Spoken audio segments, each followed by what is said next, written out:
Diabetes tablets দিনের কোন সময় কোন ট্যাবলেট খেলে এফিকেসিটা বেটার হবে বা সুগারের অতিসত্বর কন্ট্রোলে আসবে, এইটা যদি জানতে চান তো সঙ্গে থাকুন, বলছি। সো প্রথম হচ্ছে সালফোনাইল ইউরিয়াস। সালফোনাইল ইউরিয়াসে রয়েছে আপনার গ্লিমিপিরাইড, গ্লাইক্লোজাইড। সো এই মেডিসিনসগুলো খাওয়ার 15 থেকে 30 মিনিট আগে নিতে হবে, তখন এফিকেসিটা আরও বেটার হবে। Next, alpha glucosidase inhibitors. এটার মধ্যে রয়েছে ভোগলিবোজ বা একারবোজ। এগুলো আমরা খাওয়ার ইমিডিয়েটলি একটু আগে বা খাওয়ার সঙ্গেও নিতে পারি with the first bite of the meal, তখন কার্বোহাইড্রেট অ্যাবজর্পশনটাও কমে আসবে। থার্ডলি হচ্ছে মেটফর্মিন। মেটফর্মিন প্রেফারেবলি আমরা খাওয়ার পরেই নেব, কারণ মেটফর্মিনে ব্লোটিং বা গ্যাস্ট্রাইটিসের ইস্যুস হতে পারে, তো খাবার পরে নিলে এই ইস্যুসগুলো কম থাকবে।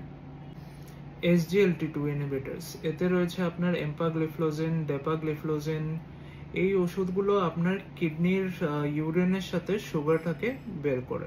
সো এটার আমাদের ডেফিনেটিভ কোনো টাইম নেই, খাওয়ার পরেও বা আগেও নিতে পারি, কিন্তু প্রিফারেবলি সকালবেলা বা দুপুরবেলা নেওয়াটা বেটার, রাত্রির বেলাটা অ্যাভয়েড করাটাই বেটার হবে। নেক্সট রয়েছে DPP4 ইনহিবিটরস। এটার মধ্যে সিটাগ্লিপটিন, ভিলডাগ্লিপটিন এগুলো আছে। এটা আমরা দিনের যে কোনো টাইমে নিতে পারি, খাওয়ার আগে নিলেও অসুবিধা নেই, খাওয়ার পরেও নিতে পারি। অ্যান্ড তারপর হচ্ছে থায়াজোলিডিন ডায়ান্স। এটার মধ্যে রয়েছে পাইগ্লিটাজোন। পাইগ্লিটাজোনও সেম, দিনের আমরা যে কোনো সময় নিতে পারি, খাওয়ার আগে বা পরে। বাট রিমেম্বার, একটা ফিক্সড টাইমে নিতে হবে। আজকে যদি আপনি সকালবেলা নেন তো কালকেও সেম টাইমেই সকালবেলা নিতে হবে। সো এগুলো হচ্ছে ডিফারেন্ট টাইপ অফ আমাদের ডায়াবেটিস মেডিসিনস যা যা ইন্ডিয়াতে অ্যাভেলেবল আছে। মার্কেটে বিভিন্ন নামে আছে, আন্ডার ডিফারেন্ট ব্র্যান্ড নেমস। এটার কম্বিনেশনসও থাকে।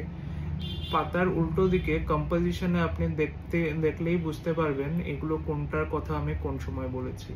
তাও যদি কনফিউশন থাকে, please comment down below, I will be happy to help you. Thank you.